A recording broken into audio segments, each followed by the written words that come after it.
Salutations les fighters, aujourd'hui je vais vous faire découvrir un sport de combat ou plutôt les règles qu'il y a autour. Je vous ai déjà fait découvrir des disciplines sur ma chaîne YouTube comme le BO où on se frappe en armure, ou le bras de fer où on se frappe en même temps, ou encore le Dombé très récemment. Et là aujourd'hui, ça va être une vidéo qui va ressembler à une que je vous ai déjà mis sur ma chaîne YouTube où on voit 3 fighters contre 3 fighters qui s'affrontent dans un octogone lors d'un combat de MMA.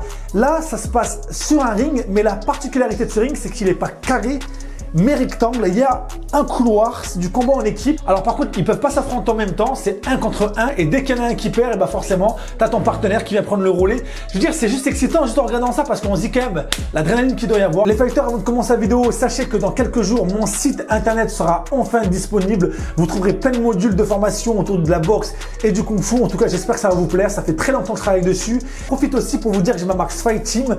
Vous trouverez des gants de boxe, de MMA, des casques, des protèges tibia, des shorts, c'est vraiment voilà une marque que j'ai pensé pour vous, donc n'hésitez pas à les voir, je vous mets le lien dans la description. Allez, maintenant on passe à la vidéo, c'est parti.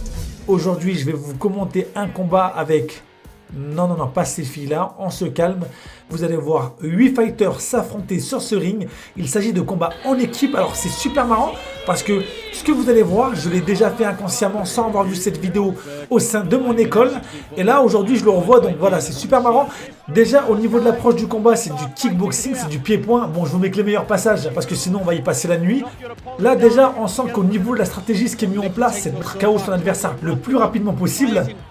Ça part de tous les côtés pour que vous puissiez comprendre les règles. Dès qu'il y en a un qui tombe ou qui prend un KO ou qui abandonne, et ben vous avez un membre de son équipe qui prend le relais. Là le fighter qui a le short noir, il est en train de tout donner. C'est certainement parce qu'il y a son équipe derrière lui et je pense que ça doit lui donner une motivation, une détermination supplémentaire.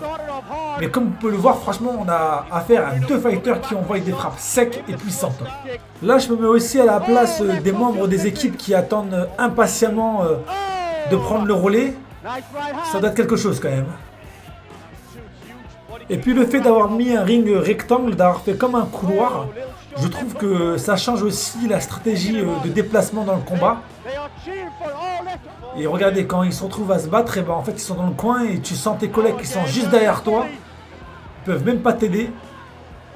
On peut apercevoir que l'un des 2 fighters, celui qui a le short en blanc, a une coupure au niveau du front. Donc le problème c'est que quand tu as du sang qui coule comme ça peut aller dans tes yeux.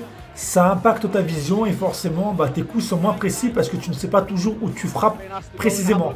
Donc là on peut voir que l'arbitre a arrêté le combat, il vérifie le saignement et c'est reparti, on perd pas de temps ici, même quand on saigne on y retourne, on est des guerriers. Ah là il y a eu un coup de pied au niveau du visage, le mec qui a le tatouage là, qui a le short noir, franchement il est chaud. Là il a pris un coup dans les cacahuètes et le mec il y retourne, non c'est bon, c'est pas grave, c'est bon, t'inquiète j'y vais. Elles vont repousser. Et là, l'arbitre fait sortir le fighter qui saignait du front. Et forcément, là, il y a un membre de son équipe qui prend le relais. Alors lui, il est frais. Forcément, depuis tout à l'heure, il était là en train d'attendre. Et le fighter qui a le short noir avec les tatouages, il a tout donné, il est fatigué. Il peut que se protéger. Ah tiens, encore un coup dans les cacahuètes. Là, c'est la soirée spéciale cacahuètes. Alors moi, ce que je peux remarquer, c'est que ils ont tous cette même stratégie d'approche. Leur but, c'est de mettre KO très très vite leur adversaire pour pouvoir affronter celui qui arrivera derrière. Là il lui a mis une de ses balayettes. Allez, ça continue. Bel enchaînement de coups de pied circulaires.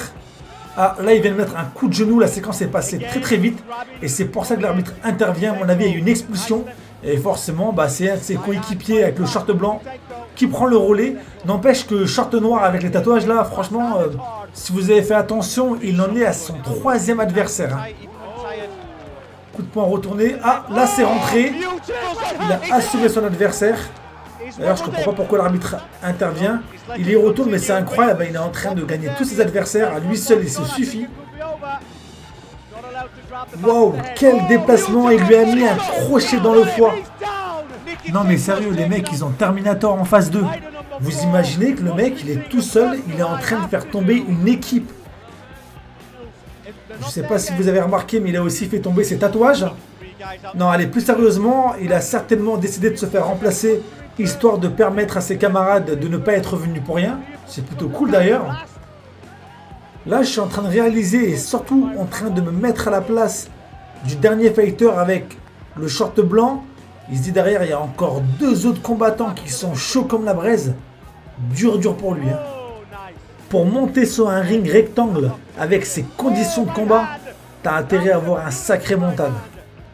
Et en plus, avec ces combats en équipe, tu peux mettre des stratégies de combat, tu peux mettre, on va dire, les plus forts, les meilleurs combattants qui combattent en premier, les moins forts, tu les mets en dernier. En tout cas, j'espère pas que c'est le moins fort, mais en tout cas, j'ai comme l'impression que c'est pas le plus costaud. Mais après, on va pas commencer à juger sur l'apparence. Hein. Vous le savez, les fighters, parfois, ça veut rien dire. En tout cas, on voit que c'est des fighters qui ont certainement une grosse préparation derrière. Je sais pas si vous avez remarqué, mais c'est pas des gants de MMA, c'est des petits gants de boxe qui sont pas très épais. Les mecs, ils se mettent des bons coups, ils ont une bonne capacité d'encaissement et ça, c'est plutôt pas mal. J'aimerais bien voir ça en Europe, en France par exemple. Ce serait vraiment plutôt pas mal d'aller voir des combats de ce style. Ça changerait de ce qu'on peut voir un peu tout le temps. Et oui, et là, ils viennent prendre un carton jaune. Et c'est une victoire pour l'équipe noire. Donc félicitations à eux. Ou surtout, oui, lui, il peut dire que c'est son collègue. Je ne sais pas si vous avez remarqué. En tout cas, félicitations à Terminator avec son tatouage sur le thorax.